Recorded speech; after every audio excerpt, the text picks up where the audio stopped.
First of all, I'd like to thank God. Second of all, I'd like to thank my whole... I ain't the nigga Tupac, I'm the protector Tupac. They was terrified. What's something people don't know about Suge Knight? Before we dive in, make sure to hit that subscribe button. We need to reach 1,000 subscribers in the next 2 months, and your support means everything to us. It's 2025, and this man's story is still a heavy one, a real lesson in power, money, and how fast it can all flip. His tale is a cautionary one, a narrative that continues to be relevant in the ever-evolving music industry. We're talking about a dude who came from nothing, built an empire, and then watched it all crumble, mostly by his own hand. His journey from the streets to the boardroom is both inspiring and tragic. His rise was meteoric, fueled by raw ambition and West Coast beats. He was a driving force behind some of the most iconic moments in hip-hop history. But his fall? That was a slow, painful public spectacle. Suge Knight's downfall was as dramatic as his rise, filled with legal battles and personal demons. The name alone conjures up images of dominance, fear, and a certain kind of brutal genius. He was a figure who commanded respect and instilled fear in equal measure. He wasn't just a CEO, he was a character, larger than life, draped in red. His presence was felt in every room he entered, a true larger-than-life persona. Death Row Records wasn't just a label, it was a cultural force, a movement that put gangsta rap on the global map. It was a powerhouse that changed the music landscape forever. But that same force had a dark side, a real destructive streak. The violence and chaos that surrounded it were as much a part of its identity as the music. Suge Knight's legacy is complicated, messy, and undeniably significant. His story is a blend of triumph and tragedy, a reflection of the highs and lows of the music industry. So let's get into it, the rise, the reign, the ruin, and what it all means today. This is the enduring shadow of Suge Knight. Before he was the imposing figurehead of Death Row Records, Suge Knight was Marion Hugh Knight Jr., born April 19, 1965 in Compton, California. Compton in those days was no joke, it was a tough place to grow up. He got his famous nickname Suge, short for Sugar Bear, from his childhood. Suge had serious athletic talent. At Linwood High School, he was a standout in both football and track. He took that talent to El Camino College, and then to the University of Nevada, Las Vegas, UNLV, playing college football. The NFL dream almost came true with a brief stint as a replacement player for the Los Angeles Rams during the 1987 NFL strike. That experience, that brush with the big leagues, probably fueled his ambition even more. The same drive he used to tackle opponents on the football field, he'd soon use to tackle the music business. The early 1990s. Hip-hop was exploding and the West Coast was about to make its voice heard louder than ever before, thanks in no small part to Suge Knight. The music scene was electric, buzzing with raw energy and untapped potential. In 1991, he co-founded Death Row Records with Dr. Dre. This partnership was more than just a business arrangement, it was a cultural milestone. This wasn't just some startup, this was a statement. A bold declaration that they were here to change the game. They were ready to take over, and Suge was the muscle and the mastermind behind the business end. His reputation for being tough and relentless was well earned. One of the first legendary tales of Suge's methods involved freeing Dr. Dre and the Doc from their contracts with Eazy-E's Ruthless Records. This move was both daring and controversial. Stories circulated about intimidation tactics, lead pipes, and threats. These tales only added to the mystique and fear surrounding Suge Knight. Suge then secured a crucial distribution deal with Interscope Records. This partnership was pivotal, providing the necessary infrastructure to reach a wider audience. The stage was set for a revolution in music. The industry was on the brink of a seismic shift, and Death Row Records was at the epicenter. Death Row Records became a juggernaut, an absolute powerhouse. Their influence was undeniable, and their roster of artists was unparalleled. Dr. Dre's masterpiece, The Chronic, dropped in 1992, changing the sound of hip-hop forever.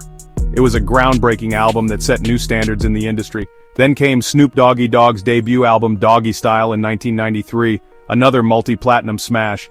This album solidified Death Row's dominance in the hip-hop world.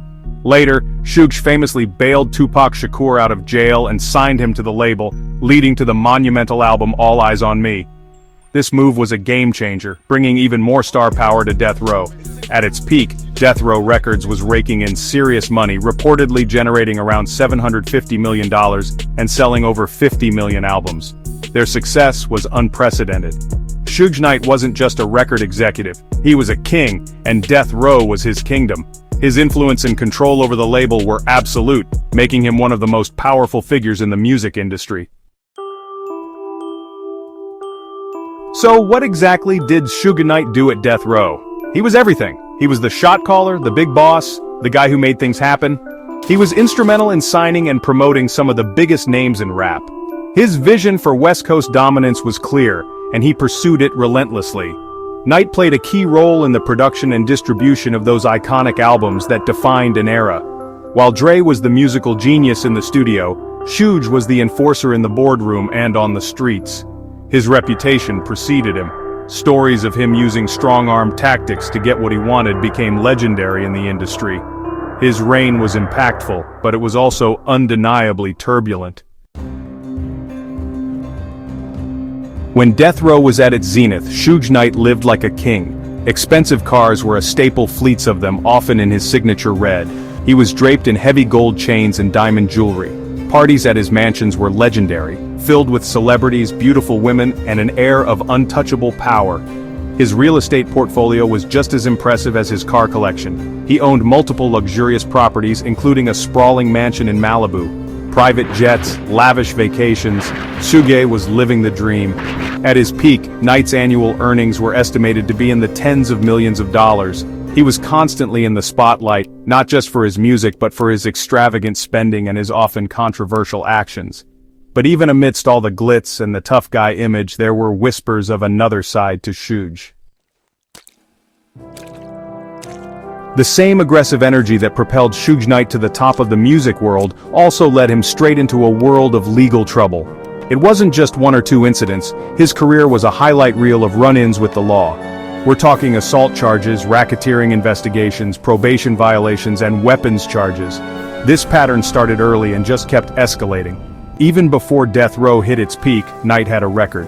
Back in 1987, there were arrests for domestic violence and even attempted murder. Fast forward to 2003, and he served time for assaulting a parking lot attendant. The most significant legal battle came in 2015.